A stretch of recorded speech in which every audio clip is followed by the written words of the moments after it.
তাদের নামে হয়ে গেছে।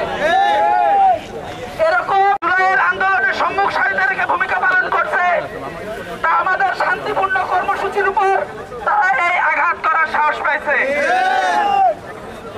আপনারা যদি এই যে রাজবাড়িবাসী বা আমার রাজবাড়ির বাইরে জমা কর্মসূচি ছিল বিকাল 3:30টায়, আমরা এখানে অবস্থান নেই। সারা বাংলাদেশ ব্লকেট, সেই ব্লকেট আমরা সাকসেসফুলি শেষ করতে পেরেছি 2.5 ঘন্টার এই কর্মসূচিতে। আলহামদুলিল্লাহ আমার ভাইরা গোপালগঞ্জ থেকে নিরাপদে বের হয়ে আসছে, আলহামদুলিল্লাহ।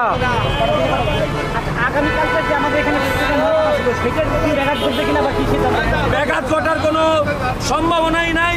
সারা বাংলাদেশে জাতীয় নাগরিক পার্টির যে জুলাই পদযাত্রা, সেটা যেভাবে চলছিল পূর্ব নির্ধারিত শিডিউল অনুযায়ী সেভাবেই হবে এবং আমাদের নেতৃত্ববৃন্দ রাজবাড়ির মাটিতে পা রাখবে ইনশাআল্লাহ।